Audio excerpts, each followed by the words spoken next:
Welcome back to another episode of the Unstoppable Mindset Podcast. I'm your host, Sean Crane, and I got my homies, my friends, clients, collaborators, JC Chinelski and Angela Chinelski here with me today. Thank you for joining me. I'm super excited to do this podcast. I titled it The Power Couples Playbook. And the reason I created that title for you two is because you're making big moves. You're getting healthy and fit. You're traveling all over the place, building your businesses, going and speaking at events. And I want to talk to you too about a lot of things. But first of all, just let you know that I have a ton of respect for you, admiration for what you're doing personally and professionally. And I love seeing couples who do it together because I think that just gives you a superpower. Like when you have that person by your side who's supporting you and holding you accountable, you're going to give more effort and you're more likely to be successful that way. So thank you for being here. How you two doing today? Sean, we're doing great. It's Friday. We get to close out the week with you. Yeah. I literally just got back from the gym. I didn't make it this morning. Angela got a workout in, and my 15-year-old daughter is like, Dad, we got to work out. I was like, I cannot show up to Sean's podcast and pull the move where I had a little B card and not work out today. So just got a good pump in, and now I'm ready. Yeah, man. Isn't it amazing how working out changes how you show up? You know, like for me, it's just as much about mindset and my energy and just performance as it is about the aesthetics. And a lot of people don't realize that. Like, yeah, we want to have great bodies. We want to look good because when you look good, you feel good. It gives you confidence. But for me, it totally changes like my mindset. You know, I have so much more clarity and I'm so much more focused and my energy's on point when I work out. Is that how you two feel about your health and fitness in general as well? Yeah, I'd say we have routines for a reason. And usually it's wake up at 4:21, right? 4:21, yep. 4:21, gym by 5. Why 4:21? Why 4:21? Well, I used to wake up right before like 4:27 before I met him because that meant like boots, like feet on the ground. I my pre-workout in and I could be moving by 4:30, but I moved it to 4:20 when we met. This is so sappy. So I can get one snooze cuddle in. Before the snooze is 9 minutes, so I can have 9 minutes of cuddling before. It's important for my energy to get it right as well for the day, right? Anything that I want to get my energy right for the day before we hit it at 4:30. Yeah, that snooze button, man. I do not believe in a snooze button. For those listening, like I wrote about that in my book. Yeah. I do not believe in a snooze button because it's like this thing that distracts your energy. You make a decision. It's already decision fatigue. But for me, the snooze button right now is not a decision fatigue or a lazy thing. It's a pre-conscious decision that I spend 4:21 to 4:30 snuggling and getting energy from my husband and like getting our like physical energy right before we hit the day. So it's just part of my morning ritual. I love it. You're both winning there, right? JC's stoked. You're stoked. Hey, here's the thing too, like you're intentional about it. The reason the snooze button is detrimental to people or the whole idea of it is because you're putting off the things that you need to do to improve your life. If you can hit snooze for 10 minutes and get up and crush it, like hit snooze every day, that's fine. But for a lot of people, it's symbolic of procrastinating on their dreams and who they really want to be, you know, and it becomes a pattern. And if you don't have something important to get up for, you're going to hit snooze because sleep feels good when you're tired, right? But if you got goals and you've trained yourself to get up and pursue those goals, you're going to get your ass up no matter how you feel. So let's talk about your routines. Other than that, Angela, I'm curious, when you get up at 4:21, what time are you going to the gym by 5, or what does that morning routine look like for you two? Yeah. So I now call it morning ritual because I just think that sounds like it's on purpose, and somehow routine to me sounds like this is just my normal routine, and ritual sounds to me like this is intentional. This is with purpose. So I am like super into morning ritual. I have been for a long time, even before we met. So yes, we go to the gym. I agree with you that like pumping and physical energy and stretching yourself physically is about the hormones, the endorphins, all of that. When you push yourself in the morning, it just changes your mindset. It gets your energy right, all of that. So I'm big on that. My morning ritual has always kind of followed Hal Elrod's Miracle Morning. So I love all those things. I listen to an Audible book while I'm at the gym. I try not to log into social media or email or anything and let any other energy hit me before I have my time. So we work out together at the gym, listen to audiobooks. He said we look like business owners at the gym because we're always like taking our AirPods out and be like, did you hear that? We should do this. We should do this. And then I love we do the sauna together right after. The perfect morning is sauna, cold plunge, grounding, meditation in the sauna. And then my final thing that rounds it out is affirmations, visualization, and a brain dump on morning pages. Yeah, That's a lot. That's a stacked morning process right there. You know, it's funny you mentioned Al Helrod. I remember I read his book when I was in prison, the Miracle Morning. Yeah. And I was like, wow, I'm doing these things. You know, I had the craziest experience. Like I'd get books by Al Helrod or Napoleon Hill Think and Grow Rich or a Tony Robbins book. And I would read it and I'd recognize that I was already doing a lot of the things that they were telling people to do. I started doing them intuitively. It was kind of like survival. Like, okay, if I get up early and I have alone time, I have more patience throughout the day and composure, and I'm not going to get in a fight. Or, you know, I could think about my future and the goals I have, and that could help me tap into gratitude versus recognizing I'm in this horrible place. So a lot of the things I was doing, and one of the books that stood out to me the most was The Miracle Morning, because prior to going to prison, for me at least, I didn't have a morning routine. Like most people, I would jump up, race out the door, drink coffee. I'd be up for like I'd want to sleep as much as I could before I had to go to work, you know? Like, and then when I was forced to have quiet time and reflect, it changed my whole life. And so for me, I still do the same process to this day. You know, I like solitude. I like time to think and reflect in the morning before I do anything, because that's when your mind's the most fresh. You know, you're coming out of sleep, you haven't made a million decisions, you haven't had to do a bunch of stuff throughout the day. So you don't have that decision fatigue, you know? And gosh, all of my greatest ideas, all of my creativity, all of my intuition stems from that morning process. So I love what you're saying. And I think for everybody, it could be a little different. There's not like a perfect blueprint. I don't do the exact same thing every day. I always have solitude and self reflection. I always work out, but most mornings I read and journal. Today, I did a meditation instead. I did a 20-minute meditation and it was awesome. And like, so for me, it's just about getting, like you said, my energy right, my mindset right for the day. And then when you go and work out, it just takes it to that next level because you get that surge of energy, those endorphins, like you said. And you go into your day feeling like a winner. Like if you can get yourself up early and stack those wins on your personal development, it carries over into how you show up, whether you're going into an office or you're raising kids. Like you just bring such a better energy into your day. Let's talk about that. Let's talk about how your morning process sets you up for success in the day. What are some things you've noticed over the years? Yeah, I mean, the routine, you know, for me in the early morning gym, we were both morning gym people before we met each other, and it just worked that we were close in that relationship of being able to go together. When we get there, we've got our app for Unstoppable, which is great. And then we go in there, we have a routine through that app too. Every day is different, which helps switch it up and keeps us guessing. But we found, when we miss the day, or let's say we're not feeling well, it just completely derails us. Like everything is off. Like, I mean, forget about the coffee, forget about everything. The energy is not there. So keeping consistent with that morning routine. This way you get that workout in the morning. There's no excuse the rest of the day. It doesn't matter what went wrong, the kids, work, family life. Like our health is so important. If we can't show up for ourselves, how can we show up for other people? So getting that knocked out first thing is like, it's like, I mean, that's part of our relationship. We probably said that within our vows. Like, I promise to work out every day. Or stretch you or keep you accountable. I mean, it's great that, like you said, we had that before we met each other. And it's just like, it's not a decision. Like, it's just what we do. And I think one of the things that's been most important that we do together is we travel a lot. Like we're gone almost half of the time traveling. Yeah. And in the beginning, I mean, we always found hotels that had gyms and like working out was always part of it.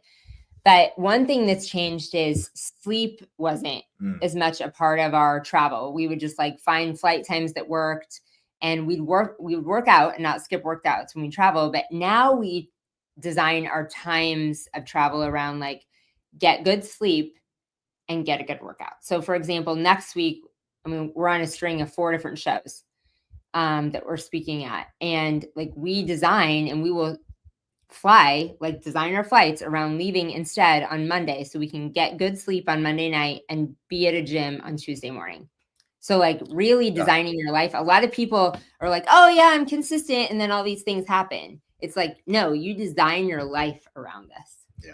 Yeah, I love that. It's just being super intentional. I like how you mentioned sleep too, because sleep is one of the most important factors in your overall performance. Or if you want to build muscle or lose fat, or if you want to be sharp in your speech and get good content and get in that creative zone, like if you're not sleeping and you're not rested and recovering, it compromises all that stuff. Mhm. So I love that you shared that. I'm curious, what are the four strings of events that you're doing? I know that like what are the ones you're doing? Break them down. So Tuesday we have it's Tuesday. Oh, Tuesday I've got a lighting event that we'll be doing in Nashville. Wednesday we're doing kind of like a group conference for the lighting industry with a bunch of other business Bright industry bright, secret. bright industry secrets. Thursday is the huge convention. We'll both be speaking together on stage there Thursday afternoon. Is that Win the Storm? No, that's at the one in Nashville. So that's Oh, before Winter Storm, or actually going on during Winter Storm. So we speak in Nashville on Thursday, and again, she talked about designing our travel. We were originally to leave Thursday, get there Thursday, but we want to get a workout, so we're leaving Wednesday night to go work out with you guys Thursday morning. Right? No, we leave Thursday night. Thursday night to work out with you guys Friday morning because we don't want to miss it. We're working out with you and Matt, and then Angela will be on stage Friday at Win the Storm. And then she'll head over to Salt Lake to go hang out with the door experts and Sam Taggart and have an event over there. nice. That's a good 4 or 5 days in a row. Speaking of Sam Taggart, I saw your post the other day about the girl who sold you on the pest control. I thought that was a really good post. Right. It was hilarious because I'm in the backyard. It was real quick. I'm in the backyard and I see this girl walking up. I just got out of the gym and I'm like, oh no, there's not today, Tina. Like, you're not getting me. And I threw my shirt off real quick and I opened the door and I was like, can I help you? And she's giving me her speech. And I was like, my mind's a little different now working with Sam. And I was like, well, let me just see how this goes. And then we just start talking. And she's like, I know Sam. And I was like, oh my God, here we go. Come on in. Let's have a conversation. How much and how much, sign the contract now. So it was pretty cool to see, like, people we follow or inspire us and like lead us, that what they're doing is helping others be successful. Yeah. And once you're in sales too, like you kind of want to like people that come to your house and they're trying to sell stuff, you're more likely to listen to them and respect what they're doing a little bit because door to door is not easy. Mhm. I had a guy come here that wanted to power wash like my house and my porch and my patio, my driveway. And yeah, I just did it just to give him some money. He was like a younger kid, it wasn't a bunch of money, but I was like, dude, I respect your hustle. You're out here door knocking. Yeah. He carried himself well. And I even told him that. I was like, I don't really need the pressure washing done, but I just want to support you, dude. So now he comes back like every 60 days, and Yeah. but it's cool. I love seeing younger people who are ambitious. I think ambition is lost on the world nowadays for a lot of young people. And sales and door knocking is not easy. It requires confidence. It requires resiliency. It requires you to train and develop skill sets. So anytime I can personally reward that in people and incentivize them, I want to. And I was thinking about my children. Another entrepreneur I know told me that he bought gumball and candy machines, and he has his kids. He placed them in like one of his daughter's gymnastics place or another spot for his son, and they have to go there and fill up the candy machines once a week, collect the change. And so I was like, well, that's a good idea. I'm going to do that for my younger kids. And I told them, look, I'll buy you this candy machine. It's like $250, but then you're in charge of like reminding me we got to go check on it. We got to fill it up. And all the money that you collect, you're going to have to pay me back initially. You're not going to keep that money, And then they're like, well, we have to give you our money. I said, just until you pay me back what I put forth for you. This is how business works. So just teaching them at a young age, like how business works. And then I kind of planted a seed, I'm like, and then if you save all your money and you don't spend any of it, you can buy a vending machine. They're $2,000 plus. And then from there, you can do the same thing, but you're making more money. And it's just cool to start teaching young people, especially your own family and children at a young age, like that entrepreneurship, right? That's that spirit they need, the mindset, understanding how to create a business. Like it requires leverage, debt, all these things. Way different education than they're going to get going to school and seeing people that just get 9 to 5s and just becoming like a cog in the wheel. We don't want that. And like you two are the epitome of that. You're out hustling, you're traveling. Let's talk about your businesses a little bit. How's it going for you this year? And like, what are some highlights of business or some, breakthroughs, takeaways, challenges that you've experienced in 2025? Yeah, I mean, we could talk about a recent win with us. We just got back from the Philippines with the Unique Genius team out there.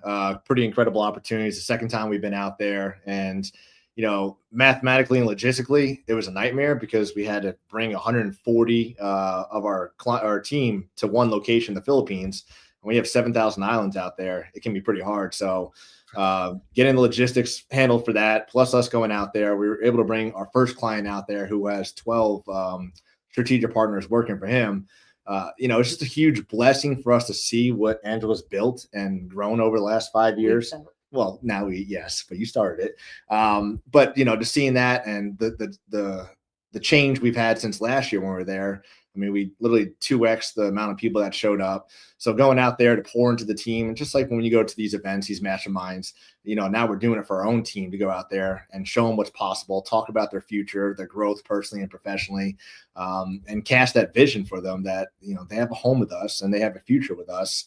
And this is where we're trying to grow and go to. And we want you to be locked and holding hands with us along the way.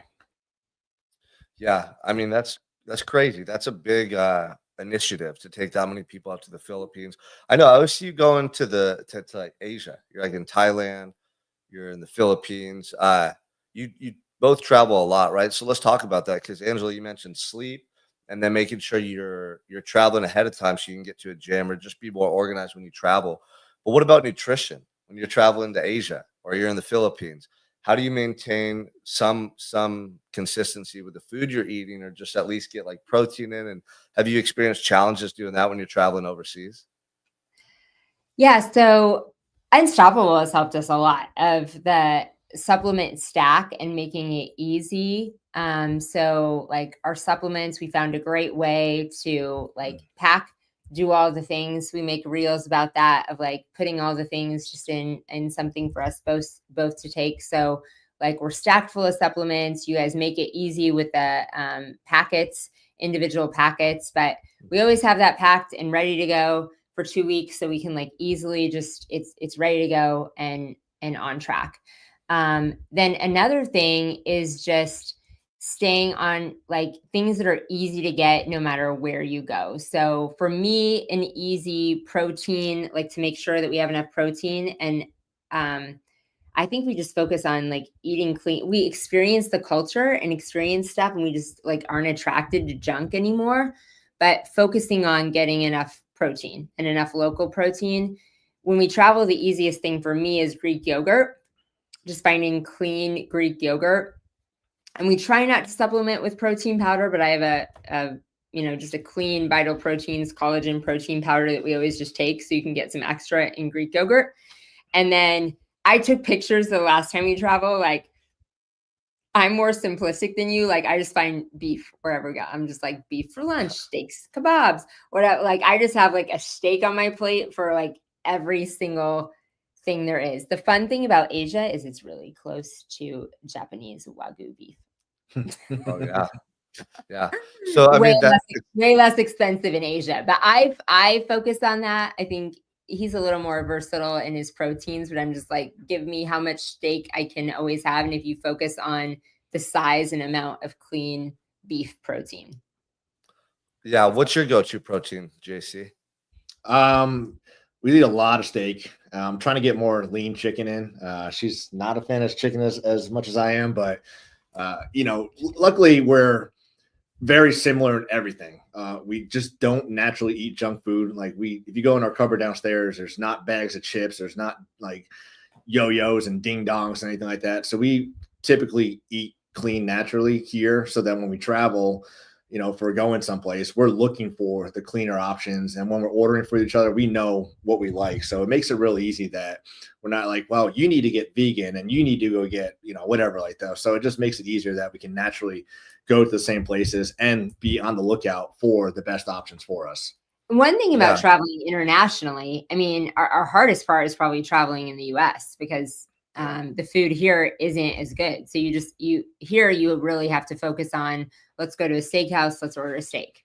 Like, it's much harder when you travel in the US. When you travel internationally, like, they don't have dirty food like we do, like restaurants and everywhere. Like, it's really clean. You can eat whatever there is on the menu and not feel bad. And so that's just a big difference. It's not like we don't experience culture. Like, I do love French fries, and we don't eat McDonald's or fast food ever in the US. But if it's a nice restaurant where we have fries as a side and I eat a couple of them, yes, you don't have to feel bad about that. You don't have to feel bad about eating a couple of, like, trying local He eats more than a delicacies. couple. I'm just telling you right now. Yeah, well, when you were saying that about traveling to Asia and you're like, I'm eating just a lot of beef, I was thinking, yeah, a lot of that's what I was thinking. I was like, I bet you the food over there, like, all your choices are pretty healthy. They don't have so much Yeah. processed crap. Yeah. Literally, when you travel in the US, your best bet is to fast all day or bring food with you on the plane. And then, like you said, hit a steakhouse. Like, I Yeah. used to just, on my travel days, I would just say, okay, I'm fasting today. But, now Yeah, I bring eating pre-prep meals, you know? yeah, What were you eating say? overseas is completely different as far as like satisfying hunger and Yeah. feeling full on a small plate compared to, the massive size portions that they serve you here in the United States. In Asia, it's very small portions, but it's very filling. You don't regret it afterwards. You don't feel bloated ever. At least I haven't experienced that. Anytime we travel Europe and Asia, No, like like, we feel really good. We don't gain weight. We're not bloated. We, like, it's Yeah. easy. Well, Now, less ingredients. traveling on an airplane when you're on travel days, like you said, you do have to be careful of that.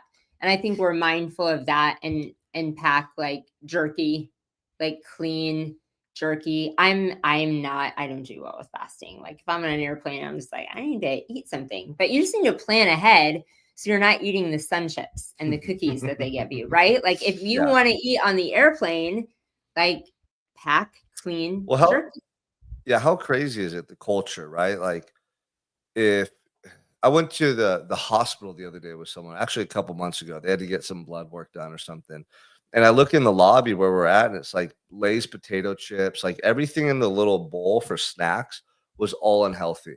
And mhm. then if you go to, like, for instance, my kid's school, or, they're playing soccer and they're having a celebration after, all the treats and snacks are unhealthy, Yeah, or on the airplane.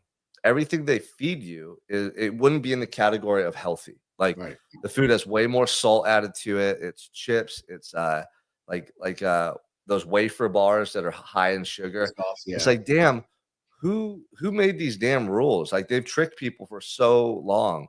And that's why you look at other countries though, and it's not that way. The ingredients in French fries and cereal for kids, the way that they cook their food, even their bread. Like, I hear a lot of people go, yeah, you go to Europe and you can eat all the bread. You don't Yeah. gain any weight or get bloated. But here, you eat bread and you're screwed. Like, you have leaky gut and you have all these issues. So it's kind of mind blowing, like, why we would ever let it get to this point. But now more than ever, there's awareness and people are making changes. And if you're a parent or just somebody that wants to be healthy, you got to do a little research and you got to have some discipline and be Mhm. intentional, like you're saying, and think ahead. So, as you two were talking right now, too, I was like, dang, you're on the same page about a lot of stuff. You have that morning process, you work out together, you're both business minded. When you travel, you're on the same page. Is there anything that JC does, Angela, that you don't like? Like, let's ask some tough ones, right? What does JC do, like a pet peeve or something that you don't like that he does? Oh, dear. Or how about this? We'll start with an easier one. What's Like, something you guys argue about? Because you get along about everything. Do you ever argue? we don't really argue about. Oh, Nice. no. Um, no, I mean, and that's taken work. I mean, we've worked a lot, and that's intentional. I'd say one of the biggest things about, like, this is power couple is being so vulnerable, working to be transparent. Like, that doesn't come easy. That's super intentional, that we've done a lot of work together on ourselves, on our own trauma responses, on our own triggers, like, on the things. Like, we have intentionally done a lot of work together. And constantly have this aligned vision that we want to become the next best versions of ourselves. Like we are on that path no matter what. And so that if we're calling each other out on things, or if it's like, this is the way this made me feel, like learning to communicate that, like I'm not trying to criticize you. I'm not trying to shame you for anything. Like this is what I'm dealing with. This is the way this made me feel. That doesn't mean that you're wrong. This is just like my own insecurities and the way that I'm feeling. And so that I feel like we don't argue because of that. Like we put ourselves in the same, and I think one of the most important things on that are putting ourselves in the same rooms and the same challenges. A lot of times with people that are business minded, that are entrepreneurs, like you're going to events, you're putting yourself in personal growth situations, reading books, listening to podcasts, having conversations with people, and you are going on a different train track than your spouse. Like you are leveling up yourself at such a rapid speed, and your spouse that you are completely aligned with, you're not on the same train track with. And so that's one thing, even though it's crazy being in business together and being two visionaries, I am beyond grateful that we are in the same rooms. We are having conversations. We are leveling ourselves up together so that we're growing at the same exponential speed. Yeah, that's a good point. I was trying to see if I could get some out of you too, right? Notice I didn't ask JC that question because I was like, I had one. I had one. What is it? What is it? You don't know what it is? I was scared to ask it. I'm a little bit different. I say like I'm like farther ahead on this. The only thing I like not argue about, but I am beyond protectful of that energy. Like I feel like I talk about it so much, the morning energy. When we talked about morning routine, I do not want phones at all in the bedroom. Zero. From the time like 30 minutes before we go to bed to, and I'm not, he's just not there yet. That's not his thing. For me, I don't want to look at a screen 30 minutes before I go to bed. I don't want to look at a screen to check my email, to check my Facebook. I don't want any outside energy of the outside world to enter me before I have done my meditation exercise. Like, so I don't want to look at my email at the gym. Does that make sense? Like I'm so passionate about it. I want the world to know that. Yeah. And he's different right now. That's okay. He likes to be on ChatGPT and think of ideas, and that's just him. So it's not necessarily a pet peeve. That's just the one area we're just like not the same. The only area we're not the same at. Because he's like, look at this. And I'm like, no, I'm not going to look at it. Not until 8 o'clock. Get it. Yeah. It's like, get out of here. Don't show me. That's funny, right? Well, so not a pet peeve, just like the one area that's like, he likes that stuff. That fuels him. That's okay. Well, research shows that put your phone away and screen time 30 minutes minimum before bed helps you get better sleep. And then I do think in the morning, if like the first thing you see is a text or an email that's negative, or there's an issue in your business or whatever, it can trigger you, and so I get that, and if you're like on ChatGPT or doing something constructive, JC, I can get that too, because there's a lot of nights where I'm on my phone before I go to bed. Or sometimes I get up and I have so many ideas and thoughts, and I'm just like, I'll jump like into work for 15 minutes.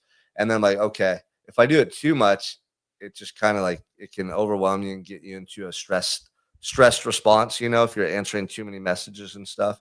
But I can respect that, Angela. I think that's really cool that you don't want the screens around you. And you get way more insightful when you do that, because you realize you have.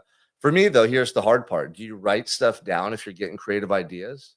Like, do you journal them down and come back later to them? Yeah, the one things I do is I listen to Audible and I open my notes app and do brain dump. So I'm constantly writing down ideas for my book or ideas that come to my mind. I want to be able to have that free flow of ideas without, you said, something making me mad. I've just had that experience. I look at something on social media, or I open a text, or I open an email, and something pisses me off. And then steals your energy. And then I'm done. And that's all I can think about, instead of like my creativity and my time at the gym. Yeah, no, I get it. There's something I was going to ask you before that question came up. Well, so what else do you two do to improve yourselves? It sounds like the morning is a big part of your day. Then I'm sure you have a workflow, like you got your workouts and stuff done, going to events. Is there anything else you do as a couple? Because I titled this the Power Couple Playbook, right? Because you're both beasts. You're kicking ass in all areas of life. Like you're setting a high standard for other couples. What else are you doing to stay sharp, to stay motivated, and to continue to improve yourselves both individually and then together? I think the one big thing that I've learned and just recognized with Angela, because when I met her a few years ago, she was already extremely successful, author, speaker, ran multiple businesses. I wouldn't say I was at the level of her, but it's never been a competition. It's never been like, oh, you're going to speak at this event. Oh, they want you to go. It's always like, hell yeah, let's go. Like I'm always pushing to get her out there and us together too. But it's always, we're pushing each other to be the best versions of ourselves. It's never like, oh, this is about me today. So for that, it's never a competition. It's always a collaboration, or how we can keep raising that bar, raising the energy. Because there's definitely days where I am down. And more recently, a story about my testosterone. It's been down for years, down the dumps, and trying to stay motivated and have energy was horrible. I did the best I could, but I was so thankful for Angela that every time I was down, she was up and bringing me up with her, not saying, get up, you little, whatever. She was just encouraging me to keep pushing. Luckily we found you, got my levels tested. And now even recently, like I missed a week of my testosterone, and she's like, JC, you need to be doing your shots. Like we need to have this routine going. We have these routines for a reason. And I let it slip. We noticed it and she fixed it. And here we are today. And now I'm freaking back, rock and rolling, ready to go, and ready to take the stage with her next Thursday. So just collaborate. Yeah. I'm surprised you missed though. Something that's that significant that makes that much of an impact on your life. I know you mentioned to me that your levels were like 100. Right? When you got in test or something 89, crazy. 89. 89. That's the lowest I've ever seen in a man. 89 testosterone. And man, it's crazy. Like I was talking to Dr. J, who's my business partner in Unstoppable 365, who you both work with and helps you with your hormones, supplements, peptides, everything. And he helps a lot of high achieving business owners. And he was sharing that a study in the 1930s compared to now showed that men who are 80 years old plus had higher testosterone than men nowadays in their 20s. Yeah. Believe it. Like, and that's crazy. And whether that's the food, the toxins in the environment, plastics, there's so much stuff that we're being affected by. So it just shows you, and you see younger people nowadays, and like we talked earlier about how ambition is not very relevant in the world for young people. Like they don't got that spark, man. And that's what happens. Like you can attest to this, JC. When your testosterone's low as a man, you don't have that drive, that focus, that motivation. You don't have that killer instinct. And you're just kind of going through life numb to an extent. So how are you feeling now, though, since you're getting your hormones optimized, you're working out, you're doing all the right stuff? I mean, do you notice a huge difference? Huge. Absolutely. And energy, my levels, creative thoughts, no more brain fog, chasing her around the house at night, all the things. Well, you notice what you just said is important. People think, testosterone is all about building muscle and stuff and being a bodybuilder. And it's going to help you optimize your health in a number of ways, build muscle, lose fat. But one of the biggest things it changes is your level of motivation, your morale, and then your brain functioning, like your cognition. And you said creative ideas, focus, like no brain fog. That's crucial, especially if you're doing as much as you are, running your businesses, taking care of your family, traveling. Like if you're depleted to do that stuff consistently, running on fumes like you were, it's just like, you're like, why am I doing this? I'm not having fun. I'm not feeling the way I want to feel. And that's what a lot of guys who start getting older experience. They lose that spark and they start questioning everything, So But and then you said Angela, like younger men, like that's why it's so important to get tested. Like men that are in their 20s have lower levels than, that's why it's so important. Men and women. I mean, before I got tested, And I had gotten tested before coming to this. Like my testosterone levels weren't even measurable. And it made such a big difference. And you just don't even know. So like get educated on your levels, because a lot of times you're like going crazy thinking that it's you and you're unmotivated. Yeah. Well, and women don't even realize, like, they're like, wait, I need testosterone. Like, yeah, your Yeah. hormones are very important. And so, we test for men and women. And if someone's listening right now and they're like, man, I got to get my hormones checked, we have a free test. If you go on unstoppable365.com, you can get a free hormone test and see where you're at. That right there is one of the things that can change someone's life. If their hormones are off, it's really, really hard to just feel at your best. Like, you're always going to feel like a little piece of you is missing. But once you can optimize your hormones, it has a cascading effect on all parts of your health. Like we said, your energy, your libido, your sleep, your performance in the gym, your performance at home. You're going to be chasing your wife or your significant other around. Like, that's what we all want. We all want that. Um, and it doesn't matter if you're 40 or 50. You don't have to lose that. That's the thing. That's the coolest thing about blood work and where we're at right now with health and technology and advanced information. Like, people in their 50s, 60s, and 70s are going to be acting and performing the way they did in their 30s, Yeah. in all aspects of life. That's my goal. Like, I don't know, how old do you two want to live? Angela, how old do you want to live to be? Yeah, I'm not half done 94. yet. I want to be No, 90. I'm trying to live to be 200, JC. I want to be Yeah, 200. what are you thinking?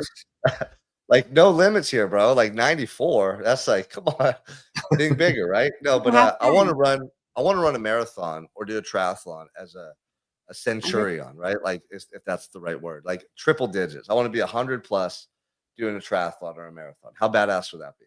Yeah. And Sean, We'll figure it out. I think society made talking about this like a no-no. Like forever, men couldn't talk about having low testosterone, made you less of a man. And you do a really good job about it. I'm very transparent online, telling people that I've had low testosterone. I've had low testosterone since my 20s, but it wasn't really well perceived or taken by others because, oh, you're just, something's wrong with you, blah blah blah. And now more and more men, ever since I started talking about it, and it's more out there, not saying just me talking about it, but Yeah. they're starting to realize, well, maybe I'm tired for a reason. It's not just because I didn't sleep as much last night. And they're going to get tested and they're like, holy shit, my levels are low. So it's more of a normal thing to be talked about and treated about, and going back to, like, it's not just men taking TRT to go to the gym and just get jacked and like steroids. It's completely different. I mean, I worked out for months, if not years, without having proper testosterone levels, and I was able to grow in size.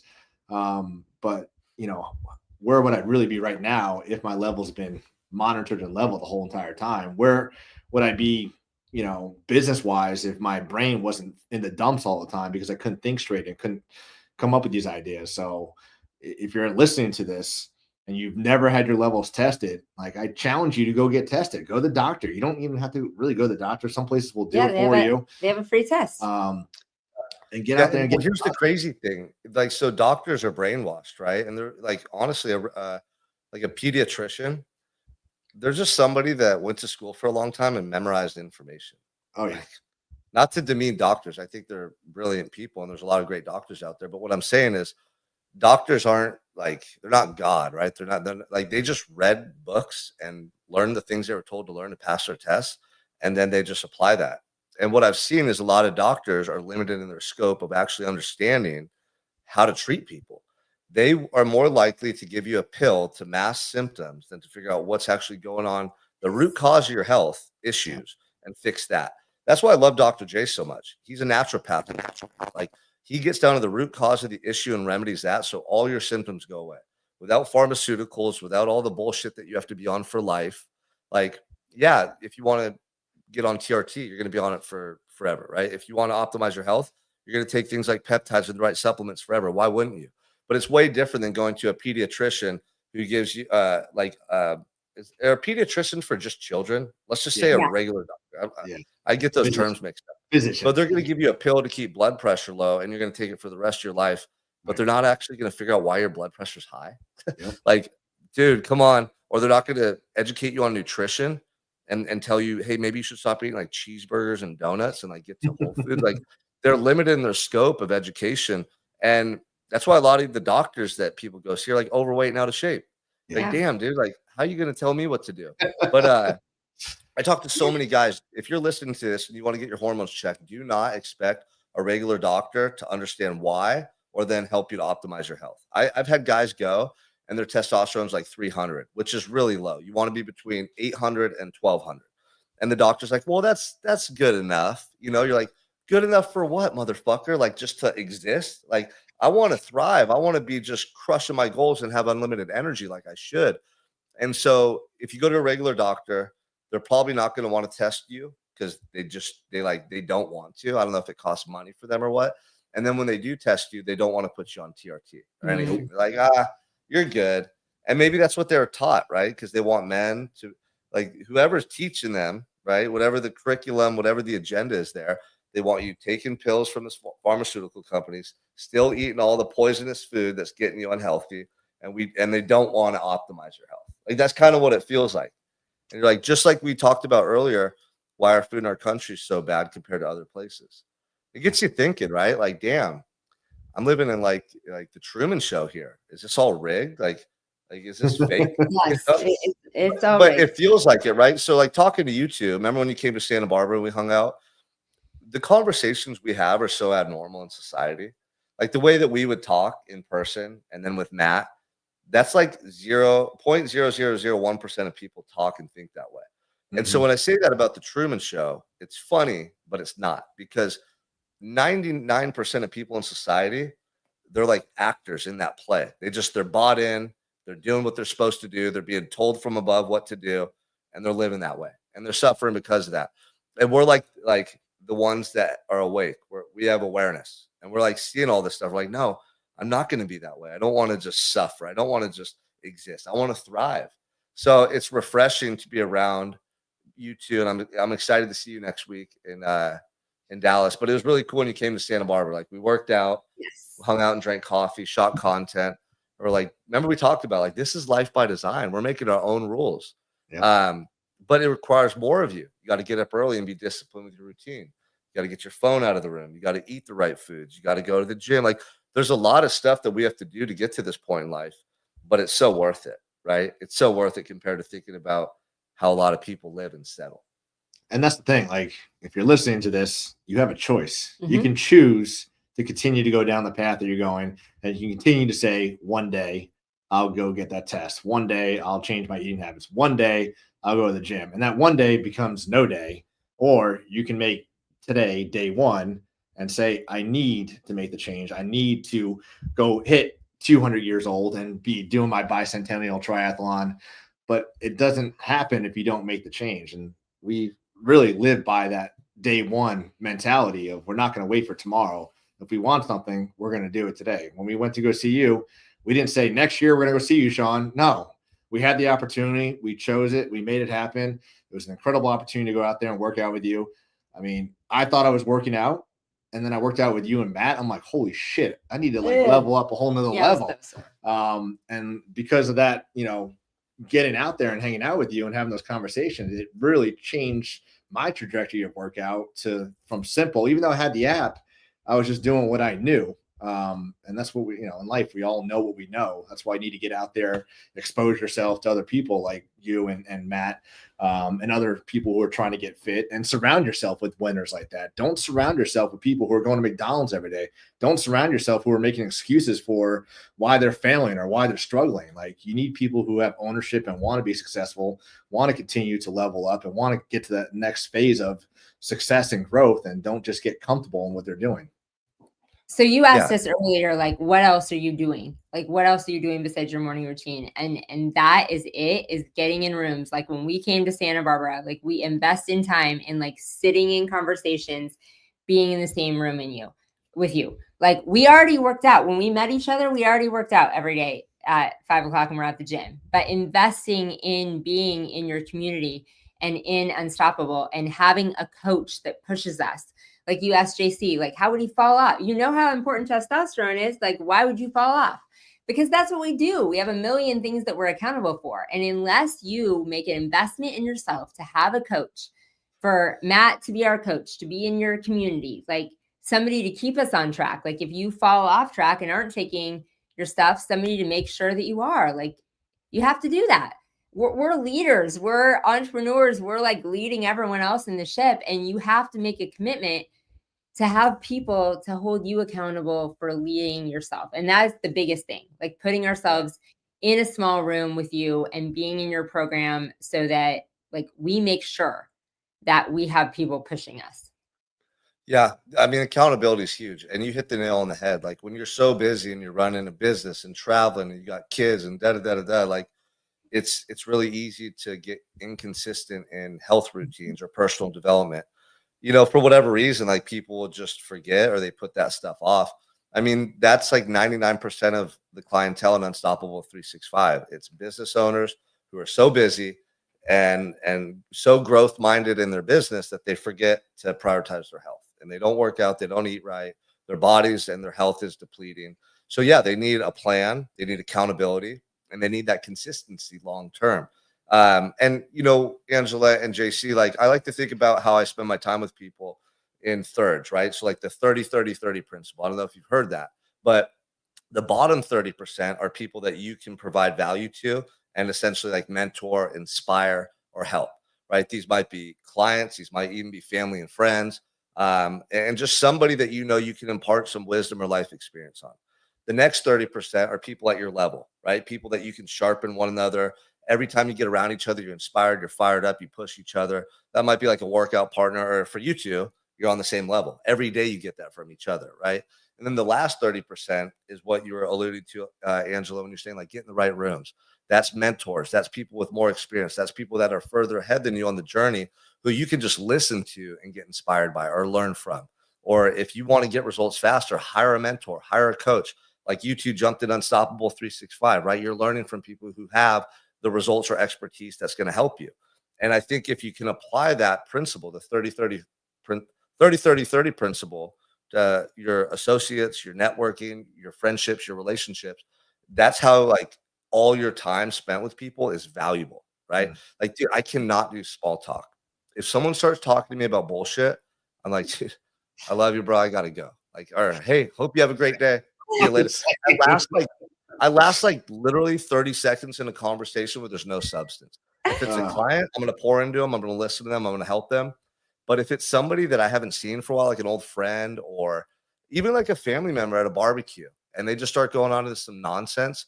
If it was a family member, I'd call them out. I'd be like, dude, what the fuck are you talking about? Like, but people that I haven't seen in a while, like I'll bump into them like 20 seconds into it, like, all right, dude, I gotta go. You have a great day. I hope you keep doing well. Because I just don't connect with what they're sharing. It's not like stimulating. Like I want to grow, man. I got places that I'm going in this life. I'm on a mission. And every decision we make, you sacrifice other choices that you had. Who are you spending your time with? Like, what are you doing during your days? What book you're reading? You're sacrificing reading another book.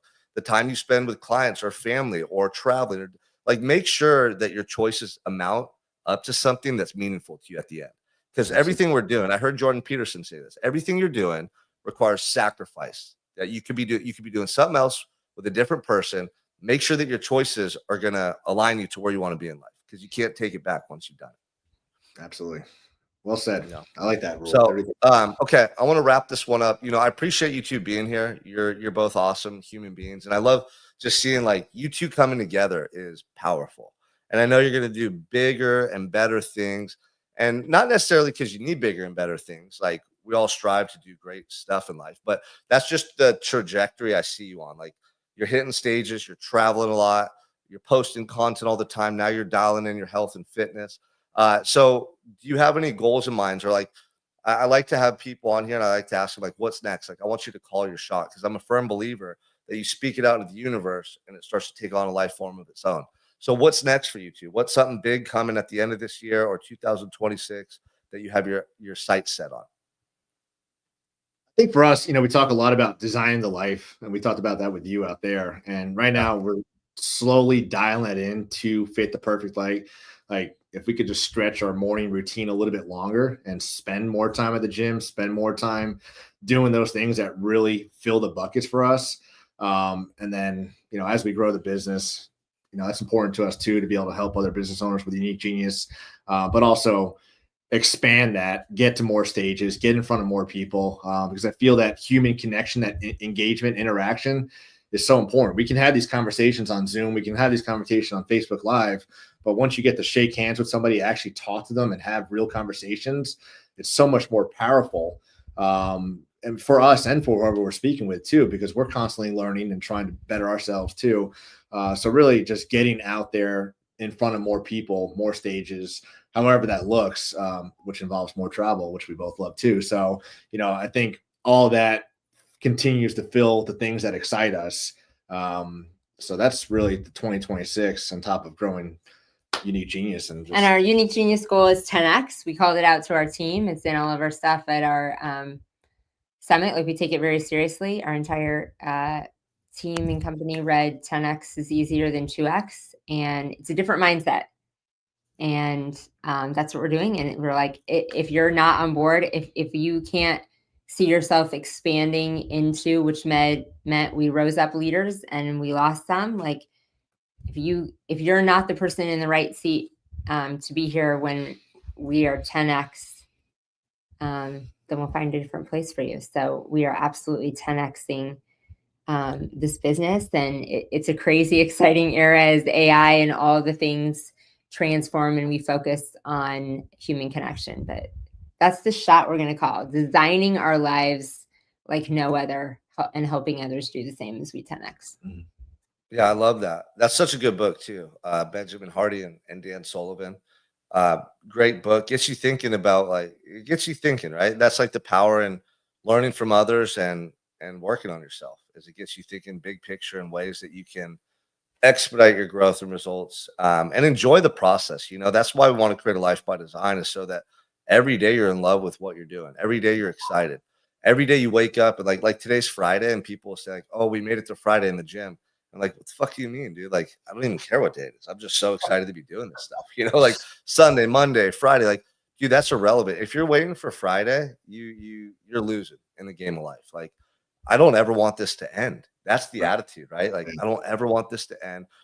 That's why I asked you too, how long you want to live for. People ask me, I'm like, I never want to die. And they're like, what? You want to live forever? Like, hell yeah, don't you? Like, if you don't feel that way, you're doing something wrong. If you want to retire, people that are still like looking for a retire, like, no, I want to be doing it. Well, you're not in alignment, because there's always growth. I love to learn. I'm a curious person. I want to read all the books, meet all the people, have all the conversations, climb all the mountains, try all the stuff. Like, dude, this is my second chance at life. And so when you're doing what you love, which you both are, and you're making moves and you're tapped into gratitude, and you have a process to develop yourself every day, the growth is never ending. And that's how you keep the inspiration high. That's how you turn those mornings into, I get to wake up, not I got to get up, right? It's a big difference.